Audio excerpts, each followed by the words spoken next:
사람을 키울 거예요. 서울을 바꾸는 시장. 우리가 어떻게 해야 이길 수 있을까요? 패러다임을 바꾸는 것이 승리입니다. 신안의 생각은 다릅니다. 전세 난민들, 청년들에게 주거 사다리를 입체 도시로 확보하겠습니다. 서울시장을 승리로 새로운 서울의 미래를 만들겠습니다. 미래 제가 만들겠습니다. 업적과 경험을 바탕으로 미래를 현대화할 수 있는 수표가 서울이 엄청나게 역사를 바탕으로 문화예술을 바탕으로 대개도시가 될 것입니다. 속도입니다. 특별대책 본부를 만들어서 그 했던 경험으로 건강한 도시를 경륜과 미래를 향한 해안을 바탕으로 새롭게 가슴 뛰는 서울을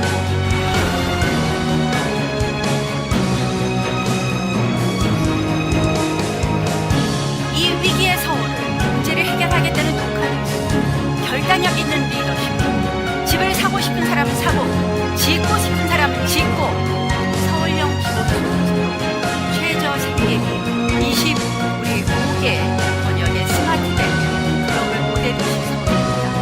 지난 20년간의 정치로 도시 쏟아졌습니다. 이 자라는 예쁜 시장, 일자리 갖고 모든 가정을 이룰 수 있습니다. 행복해지나요?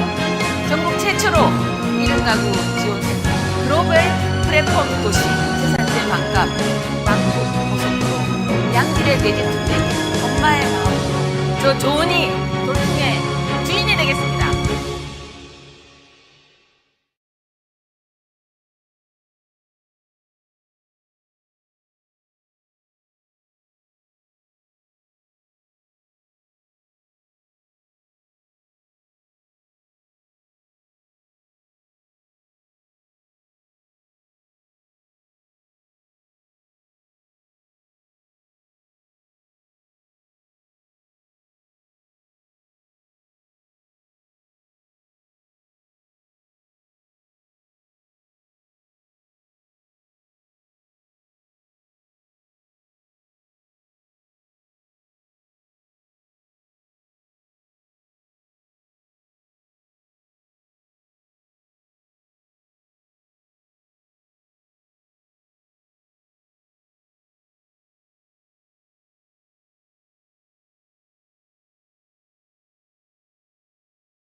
여러분 안녕하십니까? 4.7 서울시장 보궐선거 국민의힘 후보 토론회 진행을 맡은 윤정호입니다. 서울시장 보궐선거가 37일 앞으로 다가왔습니다. 오늘은 3월 4일 선출될 국민의힘 서울시장 최종 후보 선정을 위해서 당 공천위원회가 마지막으로 주최하는 토론회입니다.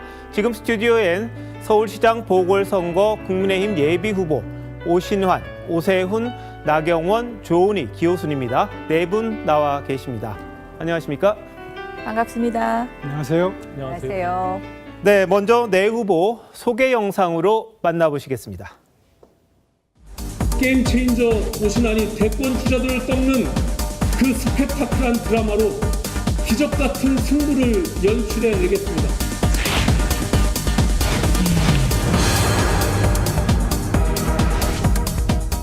저 오세훈에게는 다른 후보들이 갖지 못한 재선시장으로 5년 동안 쌓은 시정 경험이라는 비장의 무기가 있습니다.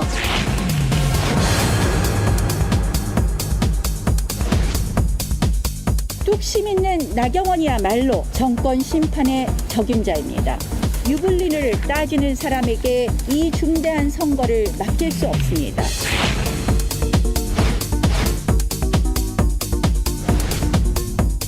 서울을 더 이상 대권의 징검다리로 여기는 정치꾼이 아니라 일하는 일꾼 시장이 되겠습니다.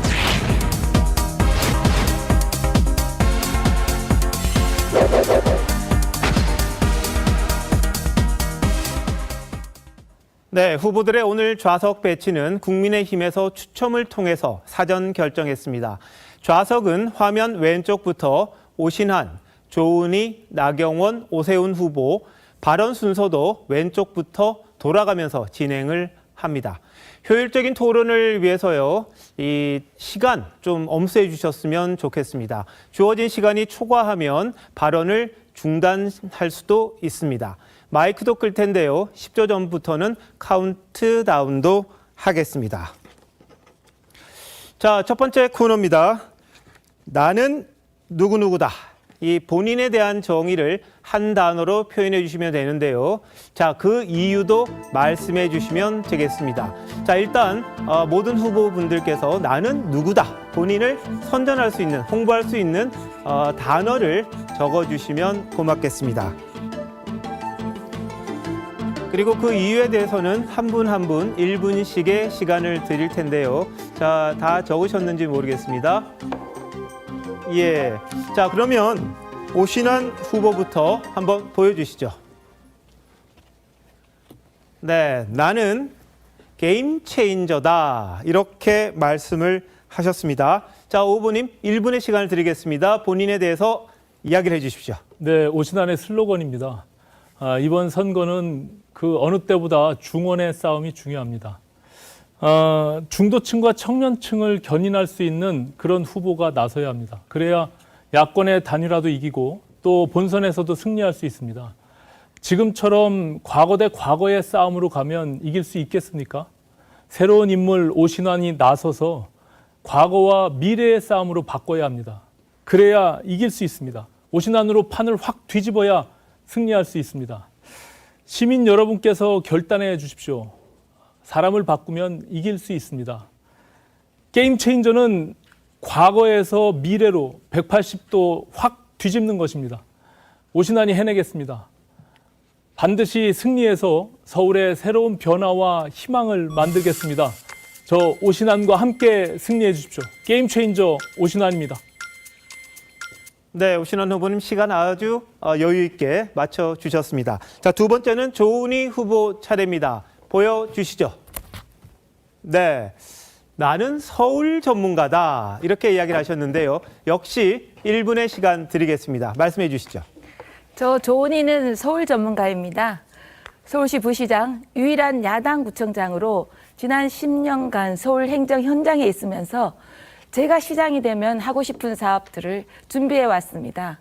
스피드 재건축, 재산세 감경, 횡단보도 그늘막, 교통 문제 해결하는 강남북 지하고속도로, 저출산 문제 해결하는 모자보건소, 여성 일자리 주식회사, 이런 사업들이 70여 가지가 넘습니다.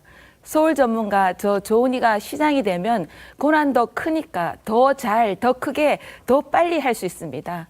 세계적인 도시학자 벤 윌슨은 도시는 시민들이 사는 집이라고 했습니다.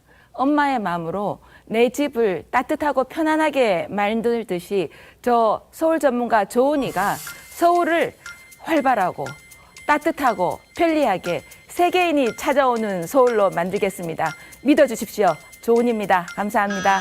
네, 아주 정확하게 1분을 맞춰주셨습니다. 자, 세 번째로 나경원 후보인데요. 보여주시죠. 나는 퍼스트 펭귄이다. 네. 자, 어떤 의미인지 1분간 설명을 해주십시오.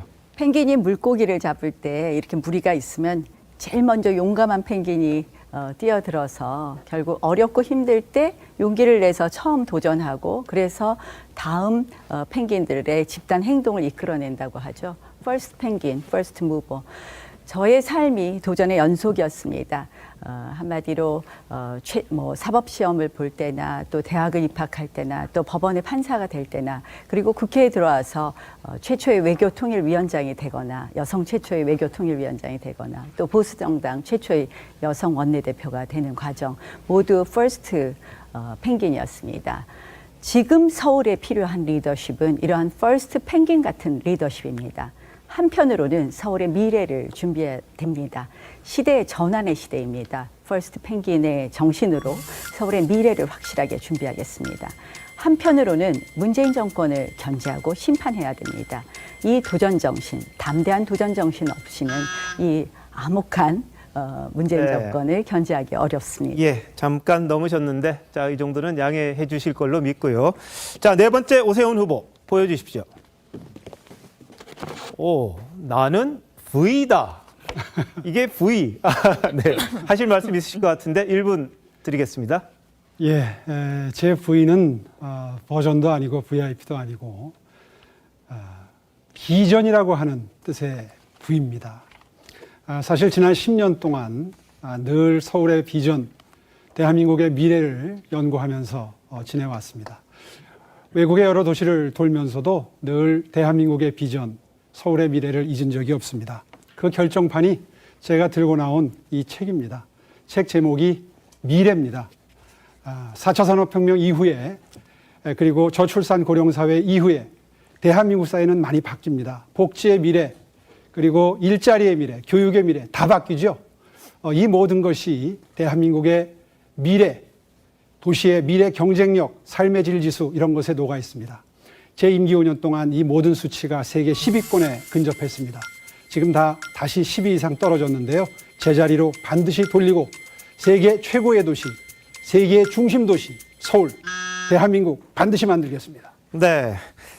네 분 후보들의 본인에 대한 소개 잘 들었습니다. 자, 다음 코너로 넘어갑니다.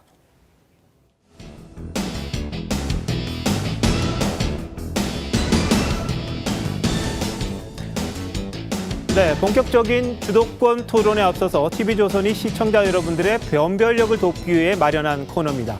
OX 정치 현안 코너입니다. 저희가 질문 3개를 준비했는데요. 먼저 후보들께서는 질문을 잘 들으시고 OX 판넬 중에 하나를 선택해서 답을 올려주시면 됩니다. 자, 서로 다른 견해를 밝히신 분 2분 혹은 3분 후보를 진행자가 지목해서 1분 이내로 왜 그러셨는지 이유를 듣도록 하는데요. 이 코너에서는 한 후보당 최소 2번의 기회는 드리겠습니다. 자, 첫 번째 질문입니다. 오늘 아침 서울시장 야권 제3지대 단일 후보로 안철수 후보가 결정이 됐는데요. OX 질문 들어갑니다. 안철수와 단일화 없어도 서울시장 선거 승리한다. 승리하면 O 아니면 X를 올려주십시오. 전부 다 X시네요. 안철수 후보와 단일화 없어도 승리한다. 안 된다는 뜻일 텐데 자, 이번에는요. 거꾸로 한번 가보겠습니다. 오세훈 후보님 왜 아니라고 생각하십니까? 예, 뭐 아니라도 이길 수 있을 가능성도 적다고는 하지만 있겠으나 그러나 반드시 이겨야 되는 선거입니다. 민주당 후보를 꺾고 반드시 서울시를 탈환해야 그 다음에 있을 대통령 선거에서 야권이 정권 교체, 정권 탈환 가능하게 할 수 있고요. 네. 또 우파의 능력도 보여줄 수 있습니다. 그런 의미에서 반드시 단일화해서 승리의 확률을 최대한 끌어올리겠습니다. 네. 자, 나경원 후보 그 다음에 한번 이야기해 주시죠. 왜 단일화가 없어도 승리한다고 생각하십니까? 안 된다고 생각하십니까? 오늘 아침 여론조사를 보면은 국정 안정과 정권 심판의 여론조사가 거의 비슷하게 나옵니다. 사실 지금은 코로나 위기 시대이기 때문에 정부는 여러 가지 수단을 다 들고 있습니다. 실질적으로 재난지원금도 선거 앞두고 바로 20조를 푼다고 합니다. 이런 과정에서 우리가 단일화를 통해서 반문재인 정권 심판을 해달라는 이러한 정서를 묶어내지 않으면 저희는 승리가 굉장히 어렵겠다. 네. 그래서 반드시 단일화해야 된다고 생각합니다. 알겠습니다. 이 질문에 대해서는 네 분 후보의 이야기를 다 들어보겠습니다.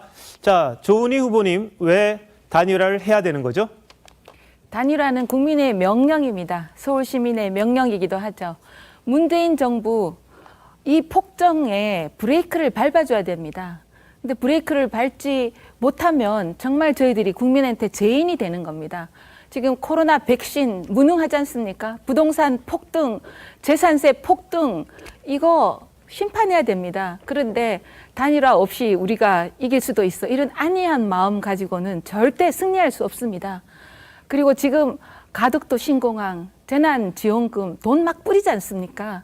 이런 정부 한 번도 경험하지 못한 나라를 만드는 이 정부 심판하려면 네. 야권이 똘똘 뭉쳐야 됩니다. 알겠습니다. 자, 마지막으로요. 오신환 후보님도 한번 설명을 해주시죠. 네. 이번 선거는 문재인 정부의 실정을 심판하는 선거입니다. 또 박원순 성추행 사건을 책임을 묻는 그런 선거이기도 합니다. 그런 점에서 반드시 야당이 승리해야 합니다. 이겨야 되는 선거입니다. 무조건 단일화를 한다고 해서 이길 수 있다고 생각하지는 않습니다. 단일화가 국민들께 공감을 주고 또 비전을 제시하는 확장성 있는 이기는 단일화가 필요하다고 생각합니다. 그런 점에서 저는 야권의 단일화에서 새로운 인물이 가서 반드시 단일화도 승리하고 또 본선에서 승리할 수 있는 그런 후보가 국민의힘의 후보가 되어야 된다 생각합니다. 네, 알겠습니다. 자, 첫 번째 질문에 대해서는 모든 분들이 단일화를 해야 승리한다 이렇게 생각을 하시고 있습니다. 자, 두 번째 OX 연안입니다. 최근 김종인 위원장이 재보선 전에 내가 사라질 수도 있다. 좀 애매모호한 말을 했습니다. 해석이 분분한데요. 질문입니다. 김종인 체제 이제 그만. 동의하시면 O, 아니면 X. 올려주십시오. O. 네, 한 분만, 오세훈 후보만 이제 그만해야 된다고 생각하셨고 나머지 세 후보께서는 김종인 체제가 그래도 좀 가야 된다 이렇게 해석이 될 것 같은데 자, 역시 오세훈 후보가 유일하게 O를 했으니까 먼저 이야기를 해 주십시오. 왜 그만둬야 됩니까?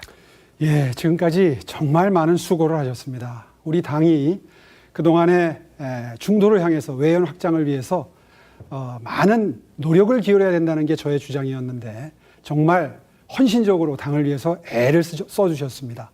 그런 의미에서 정말 고맙게 생각하지만 불행하게도 외부에서 들어오셔서 그 일을 해주셨기 때문에 그러한 변화가 우리 당의 본질적인 변화로 국민들께 전달되지가 않고 있습니다. 이제 우리 당의 대표를 내부에서 뽑아서 그분이 진정으로 보수를 지키면서 네. 중도까지 진격하는 그런 모습을 보여드림으로써 중도 외연의 확장, 내부적인 힘으로 자체적인 힘으로 이뤄낸다면 국민들의 신뢰를 더욱더 받아낼 수 있다. 그런 의미에서 지금까지 정말 수고하신 데 대해서 감사드리고 내부의 힘으로 갈 수 있도록 도와주시면 더 좋지 않을까 그런 생각으로 오를 했습니다. 네. 자, 이번엔 조은희 후보 말씀해 주시죠. 왜 그만두면 안 되는지. 저는 김종인 비대위원장이 우리 당의 변화 위에 변화를 추구해 오셨습니다.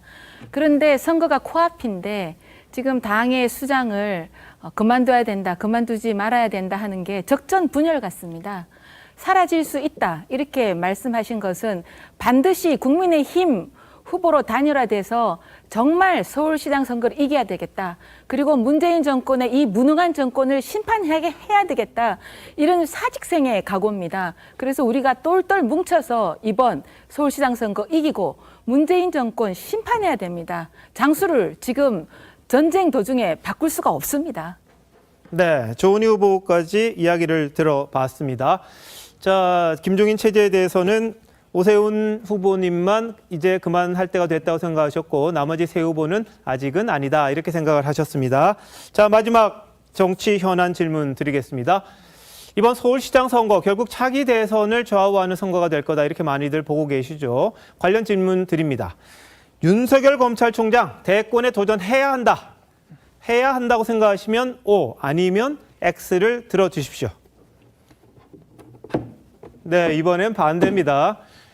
자, 오신환 후보만 대권 도전하면 안 된다 이렇게 이야기를 하셨고 나머지 세 분은 대권 도전해야 한다 이렇게 말씀하셨는데 자, 오신환 후보님 왜 대권 도전하면 안 됩니까? 윤석열 총장은 검찰총장으로서 그동안의 소임을 다 해왔습니다. 그런 점에서 저는 높이 평가할 만하지만 정치는 또 다른 영역이 있습니다. 그리고 본인이 지금 분명한 입장을 밝히지 않고 있는 상황에서 단순히 이 정권의 핍박을 받는다고 해서 반대급부가 돼서 출마한다는 것은 저는 적절치 않다라고 생각하고요. 현재로서는 검찰총장의 현직 공무원입니다. 공무원으로서의 임기를 잘 마치는 것이 매우 중요하다라고 생각을 하고요. 저는 그런 측면에서 오히려 문재인 정부에 더 큰 문제가 있다. 지금 같은 정부에서 임명권자인 대통령이 검찰총장을 저렇게 억압하고 자율적인 독립적인 수사를 못하게 막는 것은 분명한 정권의 문제가 있다, 이런 판단을 하고 있고요. 그런 점에서 임기를 충분히 마친 다음에 본인이 그 이후에 선택하는 것이 중요하다, 저는 이렇게 생각합니다. 네, 오신환 후보님 말씀 들어봤고요. 이번엔 나경원 후보께서 왜 대권에 출마해야 되는지 설명해 주시죠. 현직 검찰총장에 대해서 지금 바로 대권에 출마해라 이렇게 말씀드리는 것은 조금 조심스러운 부분이 있습니다만, 실질적으로 문재인 정권의 탄압에 가장 맞섰습니다. 또 어떻게 보면 문재인 정권의 지금 권력 장악, 그 핵심 중에 하나는 검찰 장악인데요. 이 부분에 대해서도 맞섰습니다. 한마디로 문재인 정권에 저항한 대표적 인물로서 대권에 도전할 어떤 자격이 충분히 된다, 이렇게 봅니다. 또 한편으로는 지금 야권의 주자가 충분치 않다, 이런 걱정들을 많이 하십니다. 저는 지금 저희 당에 이미 대권 주자로서 열심히 뛰시는 분들도 있지만 더 많은 분들을 저희가 내놓고 국민들의 선택을 받는다면 내년 정권 교체에도 큰 도움이 될 거라, 이렇게 생각을 합니다. 그래서 윤석열 검찰총장 이번에 대권 도전하시라, 이렇게 권유하고 싶습니다. 네, 자, 지금까지 OX로 풀어보는 정치 현안이었습니다. 후보님들께서 너무 잘 이야기를 해주셔서 시청자 여러분들께 도움이 됐을 거라고 생각이 드는데요. 자, 다음은 주도권 토론으로 이어가겠습니다. 몸이 좀 풀리셨을 텐데요. 각 후보들이 이제부터는 질문과 답변의 주도권을 쥐고 상대 후보와 본격 토론에 나섭니다. 주도권 토론인데요. 질문 주제는 자유입니다. 다만 주도권을 쥔 후보가 최소 이번 코너에서는 2명의 후보를 지목해야 합니다. 그러니까 한 분 한 분 시간은 배정은 알아서 하셔도 되는데 두 분에게 5분 동안, 6분 동안 토론을 하시면 됩니다. 다만 질문과 답변은 가급적 1분 이내로 짧게 하시면서 서로 주고받으시는 것이 어떨까 생각이 드네요. 다만 주도권을 쥐신 후보가 중단을 시킬 수는 있습니다. 앵커가 끼어드는 걸 최소화하는 게 바람직할 것 같은데, 자, 먼저 첫 번째 순서 조은희 후보님, 상대 후보를 지목하셔서 이제 자유토론 6분간 해주시면 됩니다. 시작해 주시죠. 네, 저는 이번 정부가 이제 백신 접종을 시작했습니다. 그런데 백신 접종 세계에서 105번째입니다. 아프가니스탄, 또 세네갈 다음이죠. OECD에서는 꼴찌고요. 근데 문제는 이 백신이 한 70% 정도 국민이 맞으셔야지 집단 감염이 됩니다. 네, 지금 들어온 거는 1~2%밖에 안 됩니다. 누구 코에 갖다 붙이냐는 거죠. 그런데 이미 어르신들에게는 백신 접종하지 않는다, 그렇게 해서 불효 정부가 됐습니다. 그러면 이 부족한 백신을 어떤 분에게 맞춰드려야 되느냐. 백신의 우선순위, 접종의 우선순위가 문제가 될 것 같습니다. 이 점에서 저는 제가 서울시장이 되면은 백신 신문고를 만들겠습니다. 그래서 방역 당국이 정한 우선순위를 기본으로 하되 정말 급하게, 정말 필요한 백신을 접종을 맞아야 되는 분을 맞도록 그렇게 해나가도록 정부와 또 싸우겠습니다. 네, 저번에 1분이 넘었는데 누굴 지목해서 질문을 해주시고 토론을 해주시면 그래서 좋겠습니다. 이 부분과 관련해서 먼저 오세훈 후보님께 여쭈겠습니다. 후보님, 저는 지금 영세 자영업자, 소상공인에 대해서 백신 접종 우선순위를 드려야 된다고 생각합니다. 왜냐하면 실핏줄, 서민경제의 실핏줄이거든요. 이 부분에 대해서 오 후보님 어떻게 생각하시는지 의견을 여쭙니다. 예, 물론 지금 중앙정부에서 의료진을 비롯해서 많은 그 어르신들을 돌보는 인력부터 순서를 정해놨지만 그런 순서대로 가되 그런 필수적인 인력 이외에 한다면 저는 조은희 후보의 의견에 동의하고 싶습니다. 대중을 상대로 하는 업종에서 지금 많은 피해를 입는 코로나 취약기층이기 때문에 이분들께 우선적으로 순위를 드린다면 아마 경제를 회복하는데 또 집단 방역을 형성하는데 도움이 되리라고 생각합니다. 네, 오 후보님, 저의 의견에 동의해 주셔서 감사합니다. 저는 코로나의 직격탄을 맞은 분이 지금 영세 자영업자 또 소상공인이라고 생각합니다. 경제적으로 생과 사를 헤매고 있죠. 그런데 지금 이거 한번 나 후보님 이거 좀 봐주시겠어요? 이게 최근에 시내의 한 대형 백화점이 개점을 했습니다. 그런데 여기 자전거 한번 보십시오. 이 자전거는 차가 너무 많아서 못 들어가고 이 자전거로 오신 인산인해를 이뤘습니다. 만약에 우리가 다니는 가게나 시장에 이렇게 사람이 모였으면 방역 당국이 바로 와서 영업 정지했을 겁니다. 이 부분에 대해서 나경원 후보님 의견을 좀 여쭈고 싶습니다. 네, 참 모두들 백신 접종이 참 필요합니다. 뭐 자영업자분들에 대해서 접종 우선순위를 드리겠다는 조은희 후보의 마음도 이해하지 못하는 바는 아닌데요. 제가 얼마 전에 어린이집을 한번 방문했었는데요. 이런 말씀을 하시더군요. 아이들이 한참 배워야 될 때 마스크를 선생님들이 쓰고 계시니까 이 언어 발달이 늦다 이런 말씀을 하십니다.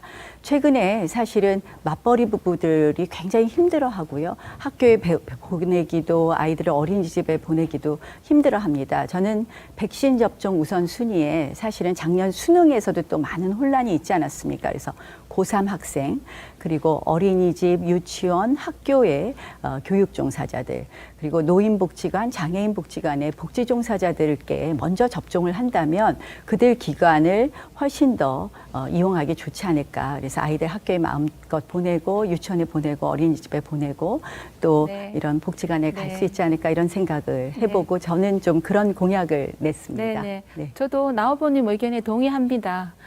그런데 정부가 그냥 영업 정지를 했거든요. 그런데 이게 굉장히 비과학적인 영업 정지입니다. 지금 서울대병원의 통계에 의하면은 전국의 확진자의 8%가 식당이나 카페 밖에 안 나왔대요. 그런데 전부 무조건 빈대 잡느라 초가상간 태우는 격이죠. 그래서 이 서민 경제를 살려야지 실핏줄이 돌아서 대한민국 경제가 삽니다. 그래서 영세 자영업자, 소상공인에게 백신 우선으로 맞춰드리고 그 다음에는 어린이집 선생님, 또 유치원 선생님, 학교 선생님들께 또 맞춰드리면 좋지 않겠나 이런 생각을 합니다. 저 이 생각에 대해서 오신환 후보님 어떻게 생각하시는지요? 예. 먼저 우리 정부가 백신 확보에 있어서 미진했던 부분들에 대해서 솔직히 반성할 필요가 있다 생각합니다. 지금 조 후보님 말씀하신 자영업 소상공인들을 포함한 정말 이 코로나에서 어려움을 처하고 있는 또 코로나로 인해서 다중을 접촉하고 그것을 의료인이나 봉사하시는 분들에게도 당연히 우선 접종해야 되는 필요가 있는데 충분히 확보가 되지 못했기 때문에 결과적으로 지금과 같은 어려움을 봉착하게 된 것이거든요. 그래서 네. 저는 그 네. 부분이 먼저 지적하는 바이고요. 충분히 확보가 된다면 긴급하게 먼저 접종해야 되는 의무 접종자를 뺀 나머지 분들에 한해서 자영업 소상공인들도 충분히 접종이 가능하면 좋겠다. 저는 그런 생각을 갖습니다. 오신환 후보님이 정말 좋은 지적을 해주셨습니다. 문재인 정부 작년 가을에 백신 확보할 기회가 있었습니다. 그런데 책임행정 적극 행정하라면서 부처 공무원들이 그 몇 조나 되는 확보 화이자 못합니다. 그런데 대통령이 책임을 지지 않고 뒤에 숨었기 때문에 우리가 이렇게 세네갈, 아프가니스탄보다 백신을 접종을 늦게 맞는 겁니다. 무능하죠. 정말 무능합니다. 네. 자, 조은희 후보님. 좋은 토론 유도해 주셔서 고맙습니다. 훈훈한 분위기에서 네 분 후보님들을 상대로 이제 서로 간에 같이 토론이 됐는데요. 처음이셔서 이게 이제 질문과 대답 서로 주고받는 형식이면은 시청자 여러분들이 우리 후보님들을 이해하기가 더 쉽다 이런 생각이 들어서 상호 토론을 하는 거니까요. 이제 질문하실 때는 한 1분 정도로만 끊어주시고 또 답을 듣다가 본인이 하고 싶은 말씀 있으시면 주도권을 쥐신 후보가 중간에 중단시킬 수도 있으니까 주도권을 쥐고 질문하고 대답하신다고 생각하시면 더 낫지 않을까 싶습니다. 자, 두 번째 순서 나경원 후보님입니다. 상대 후보 지목해서 질문해 주시면 되겠습니다. 6분입니다. 네. 오세훈 후보한테 질문하겠습니다. 지금 대한민국의 가장 큰 문제는 포퓰리즘이라고 생각을 합니다. 사실 이제 문재인 정권의 나라빚이 천조가 되고 있습니다. 사실 문재인 정권의 포퓰리즘은 이미 만연해 있었는데 코로나19로 그 문재인 정권의 포퓰리즘이 지금 가려지고 있는 것 아닌가. 그런데 드디어 이제 여당 내에서 증세라는 이야기도 나왔습니다. 저는 문재인 정권의 포퓰리즘 이야기를 하면서 사실은 이 문재인 정권, 민주당의 이재명 지사, 그 상품, 정치 상품 자체가 또 포퓰리즘 아닌가 이런 생각을 합니다. 이재명 지사가 이제 기본소득이라는 걸 내놔서 사실은 저희는 이 학술적으로 개념이 완비되지 않은 이 기본소득에 대해서 대항해서 저는 이번 공약으로 서울형 기본소득, 이 절대빈곤을 탈출하는 것을 이야기했습니다. 오세훈 후보도 이에 맞서서 안심소득을 말씀하신 것 같습니다. 안심소득 큰 방향에서는 맞으나 저도 당에서 그동안 검토해봤지만 이 서울에만 한 12조 정도 예산이 들고 서울 지금 복지 지출이 12조이기 때문에 사실 이 복지의 구조조정 없이는 하기 어려운 안심소득이라서 조금 문제가 있지 않나 이런 생각을 합니다. 지금 시기적으로. 네. 질문해 그런데 주시죠. 지금 네. 이재명 지사가 내놓은 공약 중에 하나가 기본주택이 있습니다. 기본주택. 한마디로 이 무주택자라면 묻지도 않겠다. 소득이 얼마인지, 나이가 얼마인지, 어떤 조건도 없이 무주택자에게 주택을 공급하겠다는 건데요. 네. 이 기본주택, 오세훈 후보 찬성하십니까? 예, 찬성하고요. 지금 보여드리는 이 그림이 바로 안심소득과 기본소득의 차이를 아주 극명하게 보여드리는 그림입니다. 기본주택이요. 기본주택. 예, 기본주택도 역시 마찬가지 개념이죠. 기본주택의 개념은 사실은 제가 서울시장 때 시행했던 장기 전세주택의 개념을 그대로 베낀 겁니다. 다시 말해서 소득 수준과 무관하게 중산층 이하라면 누구나 지금은 아주 가난한 분들에게 어려운 분들에게 임대주택을 드리는데 기본주택은 중산층 이하라면 일정한 기간 10년, 20년 들어가 사실 수 있는 임대주택을 주겠다는 개념이거든요. 아니 저는 그렇다면 그 개념에 대해서 오세훈 후보 그렇다면 저는 사실은 이 공공이 주도하겠다. 묻지도 않겠다. 자격을 묻지도 않겠다. 이것은 사실은 이 문재인 정부의 부동산 대책과 뭐가 다른지 좀 궁금합니다. 그 점에 대해서는 실질적으로 지금 이재명 시즌2를 말씀하시는데요. 저는 기본주택에 대해서 찬성하시는 입장에 대해서 깜짝 놀랐습니다. 왜냐하면 우리는 한정된 자원이 있습니다. 그런데 중산층 이하는 무조건 주겠다? 소득 요건을 묻지 않겠다? 저는 이것이야말로 파퓰리즘 아닌가. 그것이 오세훈 후보 늘 하우상박을 이야기하시고 안심소득을 말씀하셨는데 이 철학하고 맞지 않지 않나 이런 말씀을 드립니다. 드려도 될까요? 아니요, 제가 주도권을 가지고 있으니까 나중에 기회가 되면 말씀하십시오. 자, 1분 내로 사실은 해주십시오. 네. 사실은 이것은 한마디로 지금 이재명 지사의 이 이야기는 이 소득 수준에 맞춰서 그러면 소득 수준이 낮은 사람을 먼저 한다든지 이런 요건이 물론 순서는 없어요. 있어야 되겠죠. 요건이 없기 때문에 사실은 이것은 파퓰리즘에 불과하다라는 생각을 들고요. 이 또 공공이 주도하겠다고 합니다. 이 오세훈 후보가 작년에 내신 페이스북의 글이나 이렇게 보면은 공공이 주도하는 것에 찬성을 하고 계시는데 그러면 이 정권의 정부 주택 공급 정책과 뭐가 다른지 찬성할 굉장히 거는 찬성하고 반대할 건 궁금합니다. 반대하고 있습니다. 네. 그러면 기본주택에 대해서 다른 분께 한번 질의하겠습니다. 조은희 후보 찬성하십니까? 저는 절대 반대합니다. 지금 오세훈 후보가 시프트를 하셨는데 그건 SH가 빚이 2천억이 넘습니다. 그리고 그때 분양할 때 계속 분양이 안 돼서 몇 번째 분양을 미루고 나서 현금 가진 중산층이 로또를 맞은 거죠. 그런데 그 시프트를 이번에는 좀 바꿔서 또 따게 하시던데 저도 이재명 지사의 기본주택과 시프트가 비슷하다. 오세훈 후보의 시프트 주택을 따라 했다. 이렇게 말씀하시는 거 보고 저도 깜짝 놀랐습니다. 이거는 우리 지금 돌봐야 될, 주거 복지를 해야 될 분이 아직 집을 못 얻어서 지금 서울 하늘 아래 내 집 갖기가 그렇게 힘든데 왜 중산층에게까지 시프트를 줍니까? 주택이 너무 모자라잖아요. 절대 저는 반대합니다. 저도 조은희 후보랑 같은 생각입니다. 오세훈 후보께서 사실은 이 주택 수요를 사실상 투기 수요로 규정을 하시고 공공이 공급해야 된다 이런 말씀을 페이스북에 쓰신 걸 보고 깜짝 놀랐습니다. 이재명 지사의 기본소득, 기본주택 이게 말은 굉장히 좋죠. 근데 요건과 상관없이 누구에게나 주겠다.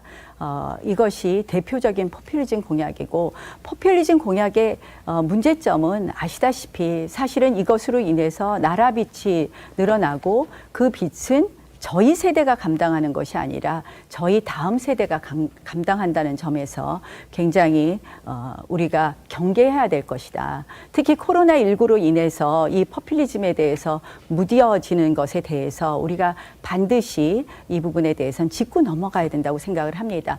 뭐 오신환 후보한테만 기본주택 여쭤보지 않았는데 간단히 예스 노를 좀 답변해 주시겠습니까? 저는 뭐 찬성하십니까? 기본주택, 기본소득이라고 하는 용어 자체가 갖는 의미에 저는 반대하는 측면이 있는데요. 그것이 저는 뭐 전적으로 오 후보께서 지난 시장 재임 시절에 했던 쉬프트에 대한 개념하고 일치한다고 보지는 않습니다. 네. 민간이 자율성을 가져야 공공의 영역도 같이 커질 수가 있습니다. 그런 점에서 공공이 모든 걸 주도하는 것은 저는 반대합니다. 예. 네. 고맙습니다. 네, 시간이 됐습니다. 다시 한번 말씀드리는데요. 질문을 하시면서 후보님들의 본인의 이제 공약이나 이런 것들을 설명하시려고 하는 모습은 저희들이 이해는 하는데 좀 짧게 해주셔야 그래도 재미있게 토론이 진행될 수 있을 것 같으니까 양해 좀 해주시고요. 가급적이면 1분 안에 한 후보에 대해서 질문을 해주시는 게 재밌지 않을까 이렇게 생각이 듭니다. 자, 이번에는 오세훈 후보님입니다. 상대 후보 지목해서 토론 시작해 주시죠. 예, 방금 전에 아주 오해가 깊은 부분이 있어서 잠깐 설명하고 넘어가겠습니다. 이 장기 임대주택은, 장기 전세주택은 박원순 시장이 그렇게 지우고 싶어 했는데도 지우지 못하고 임기 말까지 3만 3천 가구를 공급했습니다. 물론 제 임기 중에 제일 많이 했죠. 그 덕분에 지금 SH공사는 10조 이상 이익을 남겼습니다. 왜냐하면 소유권을 그대로 갖고 있는 3만 3천 가구, 더군다나 역세권에도 많기 때문에 많은 자산이 늘어났습니다. 그래서 다시 선순환, 재투자할 수 있는 재원도 늘어났고요. 그리고 오해가 깊으신 것이 임대주택, 공공임대주택을 안 하면서 이걸 하겠다는 게 아니라 기존에 하는 공공임대주택을 다 하면서 추가로 중산층 이하 계층에게 장기 전세주택을 지급을 해서 집은 사서 재산 불리는 게 아니라 들어가 사는 곳이다라고 하는 앞으로의 바람직한 주거 문화를 만들겠다는 게 제 뜻입니다. 예. 오늘 사실 비전 중심으로 질문을 하고 싶었는데요.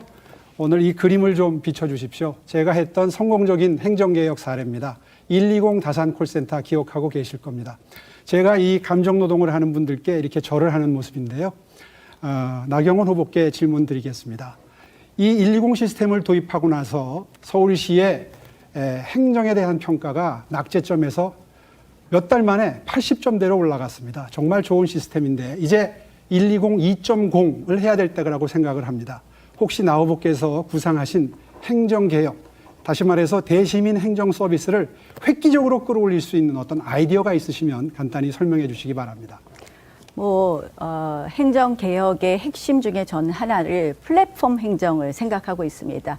오 후보께서 이제 항상 이렇게 통계를 말씀하시면 저는 어쩔 때 보면 정말 다 잘하신 줄 알았는데 제가 잠깐 부언하면 지난번에도 청렴도 1등 하셨다는데 그 다음에는 또 이 수치가 잘 방법을 좀 말씀을 해주시기 바랍니다. 제가 5년 동안 2번 1등했습니다. 부부마정 서울시를 2번 1등했습니다. 그 다음에는 또 꼴찌 하시더라고요. 그래서 이 다산 콜센터 저희 시민들에게 좋은 점도 있지만 또 아쉬운 점도 있는 것 같습니다.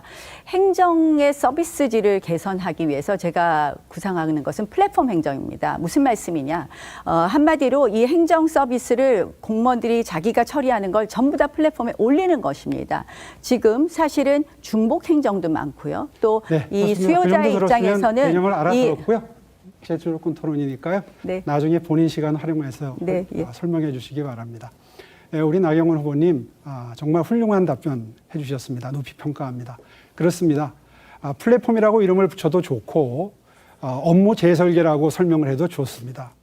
120처럼 이렇게 시스템을 바꾸고 나니까 시민들의 만족도가 매우 올라갔던 것처럼 이제 AI, 빅데이터를 활용할 수 있게 됐습니다. 업무를 완전히 재설계해서 주어진 업무 매뉴얼대로 기간 내에 반드시 답변하고 인허가를 처리하도록 만든다면, 그래서 AI 시스템을 접목을 한다면 아마 시민들의 만족도가 획기적으로 또 올라가지 않을까 해서 120 2.0 시즌 2를 준비하고 있습니다. 저에게 맡겨주시면 서울 시민 여러분들의 행정 만족도가 획기적으로 올라가리라고 생각합니다. 두 번째 준비한 도판을 보여드리겠습니다. 이 도판 좀 잡아주십시오. 이게 제가 원래 구상했던 한강 르네상스 구상했던 겁니다. 사실 경인 아라뱃길을 이미 뚫어놨고 그리고 양화대교를 통해서 중국에서 배가 들어올 수 있도록 이미 준비는 다 끝냈습니다. 그런데 아쉽게도 이 시설이 아직 이용이 안 되고 있습니다. 문재인 정부도 그렇고 박원순 시장도 그렇고 철저히 이 시설물을 무시하기 때문이죠.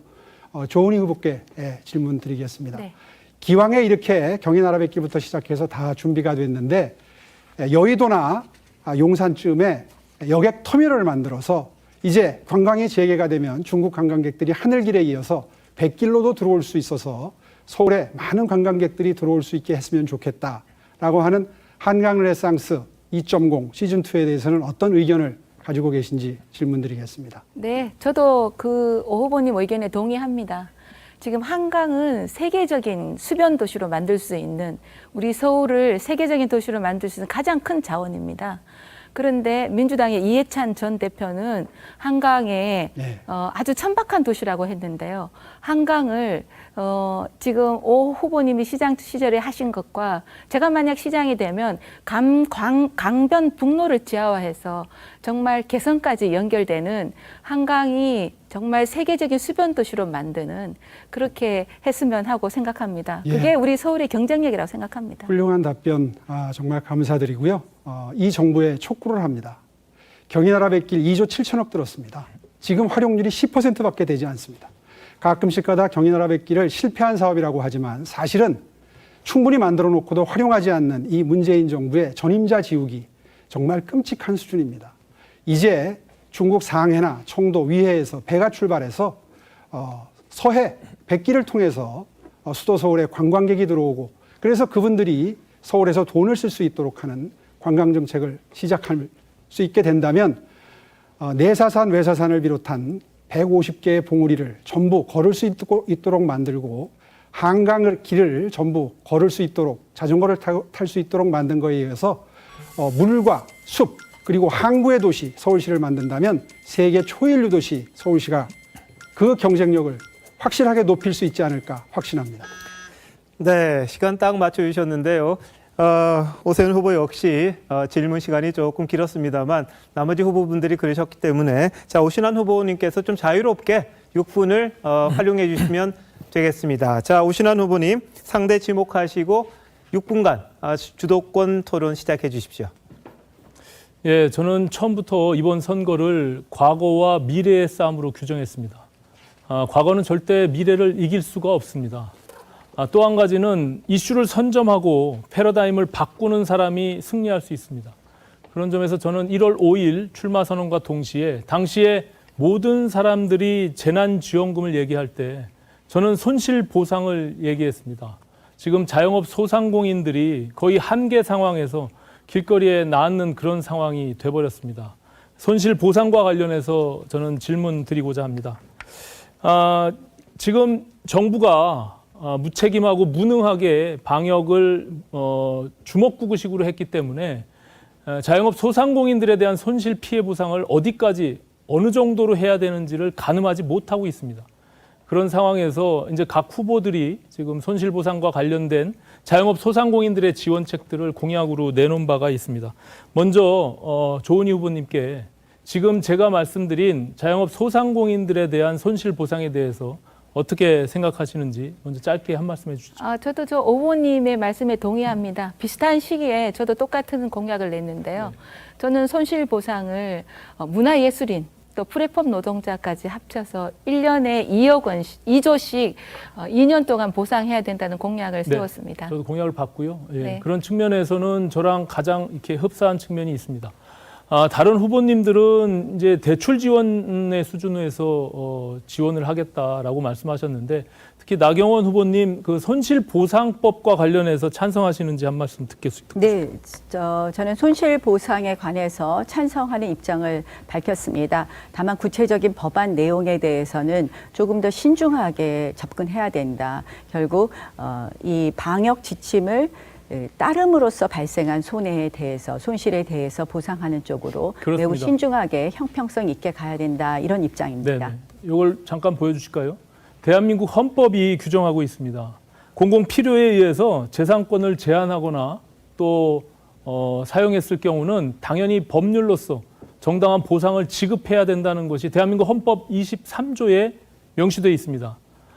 저는 당연히 우리 공공을 지키기 위해서 자영업 소상공인들이 정부의 명령에 따른 죄뿐이 없다 이렇게 생각합니다. 그런 측면에서는 당연히 보상이 이루어져야 된다고 생각하고 지금 정부가 뒤늦게 손실보상법을 제정하겠다고 말은 했지만 다시 뒤로 쑥 들어간 다음에 지금 4차 재난지원금 얘기를 꺼내고 있습니다.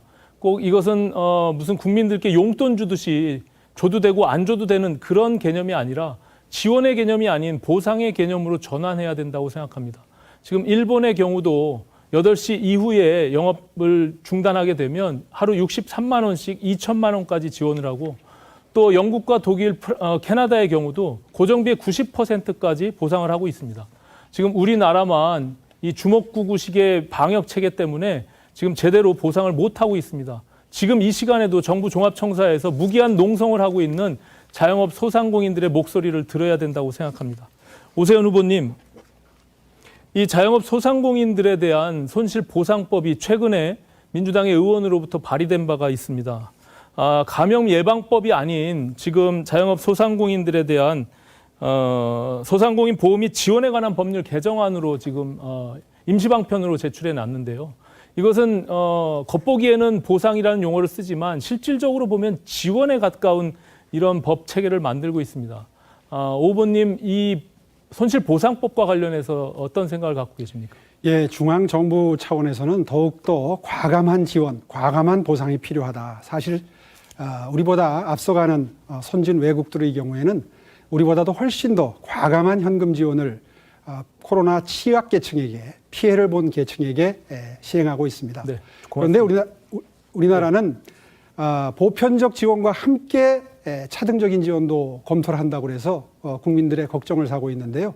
사실 이러한 재난적인 상황이 이번에 하나는 것은 아니기 때문에 그리고 앞으로 다가올 4차 산업혁명 이후에 많이 없어질 이 일자리에 대한 대비까지 한다면 네. 일자리 상실까지 대비한다면 지금부터 이 부분에 대해서 입법적인 해결을 하는 것은 저는 바람직하다고 생각합니다. 그렇습니다. 지금 당연히 이제 앞으로 또 찾아올 새로운 감염 체계에 대해서도 우리가 준비할 필요가 있다는 건 너무나 당연한 거고요. 특히 제가 나 후보님께 한 가지 여쭙겠는데 법률가시니까 보상이라는 법률적 용어가 뭡니까? 손실보상이라는 것은 결국은 손해하고 다른 거죠. 손해배상과는. 그래서 그렇죠. 예. 그러니까 보상이라는 것은 기본적으로 피해를 입힌 것에 대해서 과거에 잘못한 일에 대해서 그것을 갚아주는 거 아니겠습니까? 근데 지금 법을 낸 민주당에서는 7월 달부터 3월에 통과시켜서 7월 달부터 보상을 시작하겠다라고 얘기하고 있습니다. 그럼 지난 1년 동안 정부의 명령에 따른 이 자영업 소상공인들은 그냥 스스로 모든 걸 다 책임지고 거리에 나앉게 생겼는데 이 손실보상법이 제정되고 과거에 벌어진 행정명령에 대해서 보상을 해야 된다는 것이 저는 당연한 주장이라고 생각하는데 그 점에 대해서는 어떻게 생각하시나요? 소급보상에 대해서 어떻게 생각하십니까? 그 소급보상 부분은 사실은 굉장히 신중하게 접근은 해야 됩니다. 반대하시는 건가요, 그럼? 아니요, 저는 반대하지는 않습니다. 이제 앞으로 법이 만들어서 앞으로 차후의 보상과 과거의 소급보상은 분명히 차별을 두어야 된다고 저는 이 생각을 부분은 합니다. 결단을 네. 내려야 되는 문제라고 생각합니다. 법 제정 전에는 50%를 한다든지 법 제정 이후에 90%를 한다든지 하는 결단을 내릴 사안이라고 생각합니다. 예. 자, 오신환 후보님 시간이 다 됐습니다. 다들 아쉬우시죠? 시간이 아주 훅 가버렸습니다. 이게 이제 주도권 토론을 하시다 보면은 참 시간이 좀 부족한 점을 느끼실 텐데 다음에 한 번 더 있거든요. 근데 그때는 주도권을 정말 쥐셔야 됩니다. 좀 야박하다 싶을 정도로 상대 후보 말을 자르시고 본인이 하고 싶은 말을 하시는 게 주도권 토론의 또 묘미가 아닌가 싶은데요. 첫 번째 주도권 토론 순식간에 올라갔습니다. 다음은 TV조선의 토론 때마다 이 후보들이 가장 두려워한다고 할까요? 무풀보다 악풀 시작합니다.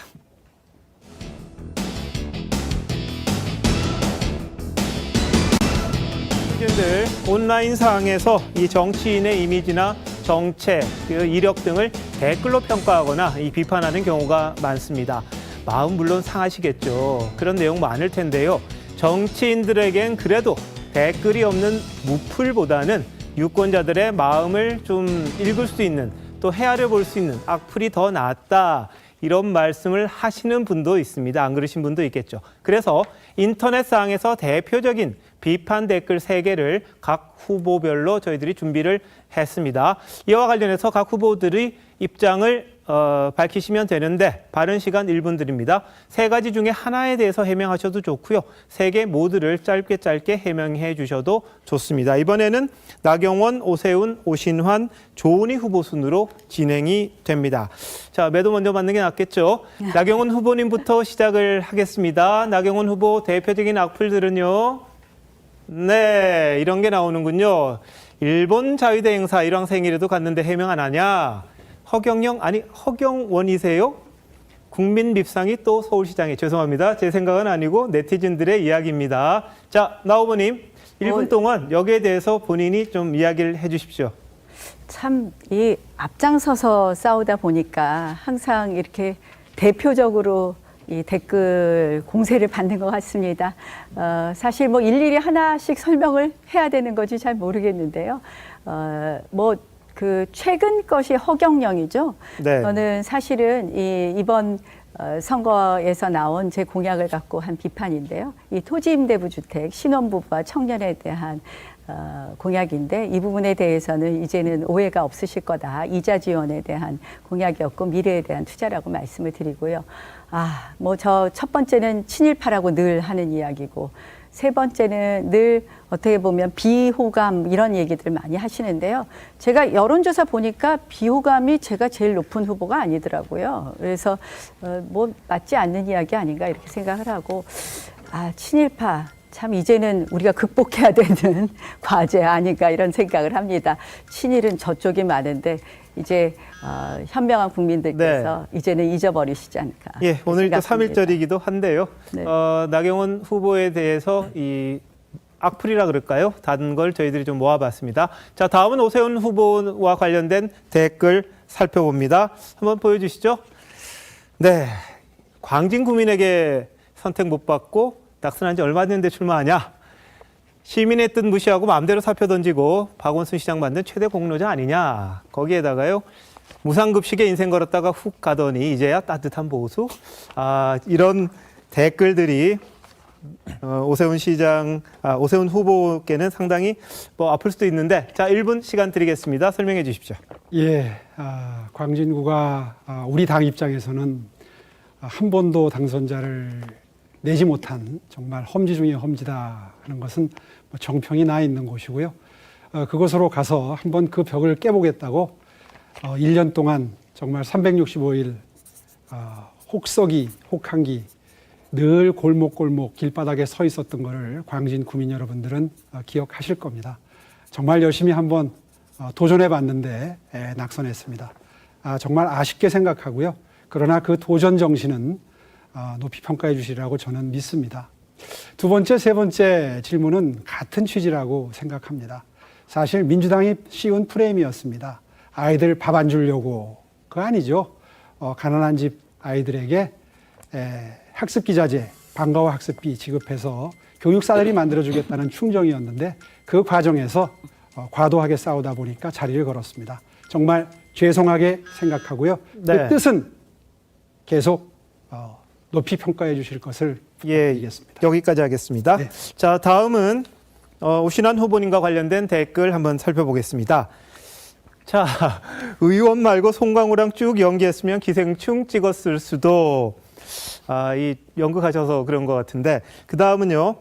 박근혜 탄핵 후 뭐가 좋아졌냐. 좌파 우파 중도 등등 많지만 기회주의 아니냐 이런 이야기가 있습니다. 그리고 네가 누구? 뭐 하는 애냐?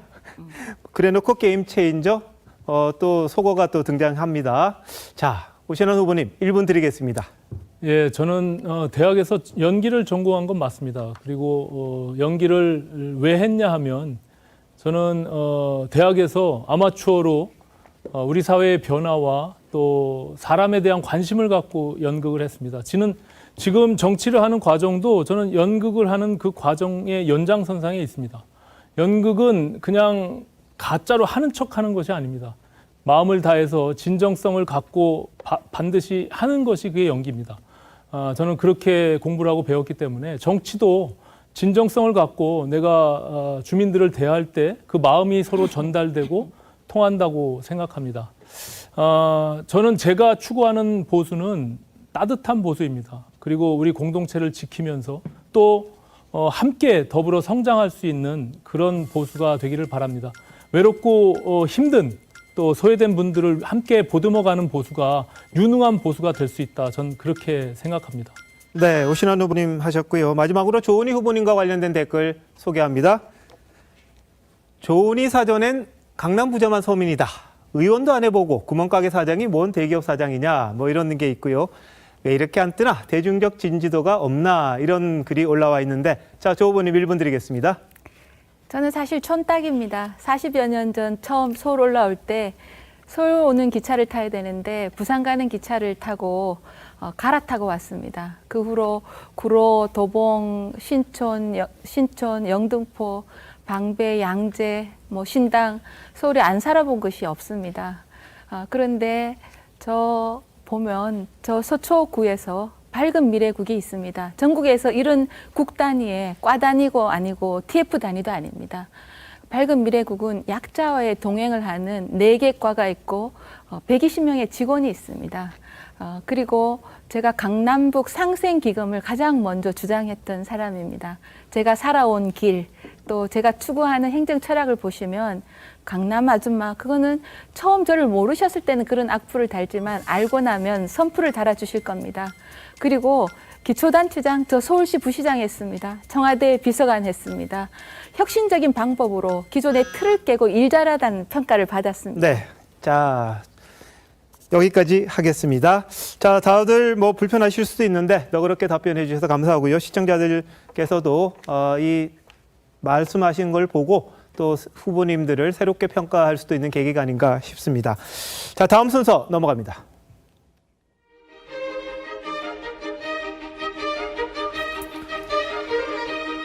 네, 이번 순서 도전 당선벨입니다. 서울시장이 되기 위해서 서울을 얼마나 아는지를 저희들이 가볍게 좀 터치하는 그런 시간인데요. 퀴즈를 드립니다. 그러면 후보들께서는 그 앞에 있는 판넬에 본인이 생각하는 정답을 적어주시면 되는데 틀리신 분에게 기회를 드릴 수 있습니다. 말씀하실 수 있는 기회를.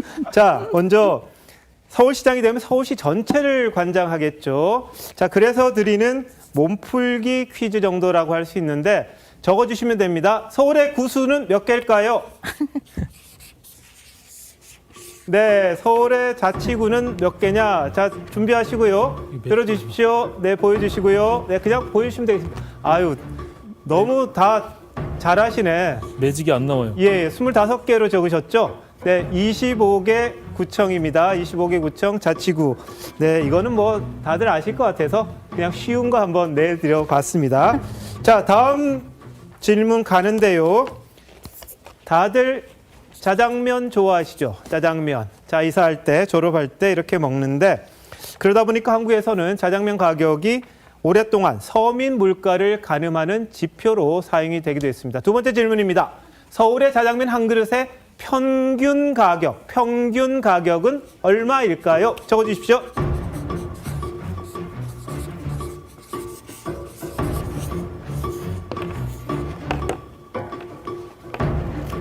네, 자, 펜이 안 나오시는 것 같은데 좀 전달해 주시죠. 네, 자, 오신환 후보님 얼마 적으셨습니까? 3,000원 정도. 3,000원이요. 예, 알겠습니다. 3,000원, 5,000원, 5,300원, 4,000원. 야, 이 정답 5,346원입니다. 5,346원. 나경 후보님이 가장 근접하게 하셨는데, 자, 한 분에게 일단 기회 드릴게요. 자, 오신환 후보님. 네. 3,000원 너무 싼 거 아닙니까? 우리 관악에서는 저렇게 이제 주로 서민들을 대상으로 하기 때문에 네, 이렇게 저렴한 가격으로 짜장면을 공급하는데 평균 가격이 5,300원이라고 하는 거 보니까 굉장히 놀랍네요. 그렇죠. 예. 그러니까 구별로 다 다른데 저희들이 여쭤본 건 서울 전체에 대한 걸 한번 여쭤봤습니다. 자, 그러면 나경 후보님 어떻게 거의 비슷하게 적으셨는데 어떻게 그렇게 정확하게 아시면서 공부하셨습니까? 네, 예상 질문 공부 좀 하고 저희들이 왔습니다. 사실 후보님들께 서울시와 관련된 문제를 내겠다고는 말씀드렸습니다. 거기서 아마 열심히 공부하신 것 같은데 네. 자, 일단 자장면 가게까지 나왔습니다. 자, 이번에는 좀 맞추셔야 될 부분입니다. 부동산입니다. 부동산 가격 폭등하면서 서민들 불안감 커지고 있습니다. 그러다 보니까 차기 서울시장이 가장 잘 해야 할 게 바로 집값 안정이나 이런 걸 텐데요. 그래서 드리는 질문입니다. 서울 아파트 평균 매매 가격이 얼마일까요? 서울 전체 싼 곳도 있고 가장 비싼 곳도 있습니다. 평균 매매 가격입니다. 평균. 자, 생각보다는 비쌉니다. 생각보다는. 자, 평수와 상관없습니다. 면적과 상관없이 작은 거, 큰 거 전부 합친 평균 가격이기 때문에 이게 생각보다 높아요. 생각보다. 자, 한번 보여주시죠. 8억 5천 오세훈 후보님, 나경원 후보님 9억, 조은희 후보님도 9억. 자, 오신환 후보님 9.5억인데요. 정말 비싸졌어요. 10억이 넘습니다. 10억 6천만 원입니다.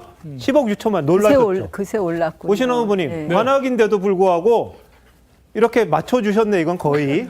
제가 늘 부동산 평균 가격이 10억을 초과했다라고 하면서 예. 토론을 여지껏 진행해 왔거든요. 네네. 그렇기 때문에 공급을 아무리 많이 늘려도 예. 기본적으로 무주택 서민들이나 청년들이 그림의 떡이 될 수밖에 없는 지금 예. 그런 상황이 돼버렸습니다. 알겠습니다. 자, 조은희 후보님도 거의 9억 맞추셨어요. 서초구는 근데 엄청, 서초구청장이 있는데 엄청 비싸잖아요. 서초구를 기준으로 한 게 아니고요. 제가 최근에 확인한 거는 9억이었는데 그새 또 올해 올랐나 1월입니다. 봅니다. 올해 네, 1월. 네. 그래서 네, 올랐을 또 수도 올랐네. 있습니다. 네. 자, 네. 자, 오세훈 후보님도 한번 말씀해 주시죠. 좀 예. 적게 적으셨는데. 예, 9억에서 한 5천 정도를 빼고 적느라고 약간 망설였는데요. 네네. 중위 가격이 9억을 가까이 갔다, 접근했다 예. 이런 기사들이 가끔 떴었습니다. 그런데 그 사이에 또 이렇게 글쎄 말입니다. 올랐네요.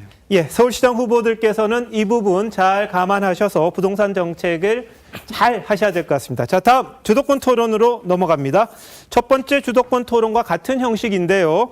자, 아까는 두 분 지목하라 그랬는데 이번에는 자유롭습니다. 혼자 하셔도 되고 한 분만 지명하셔도 되고 자유롭게 6분 동안 상호 토론 하실 수 있습니다.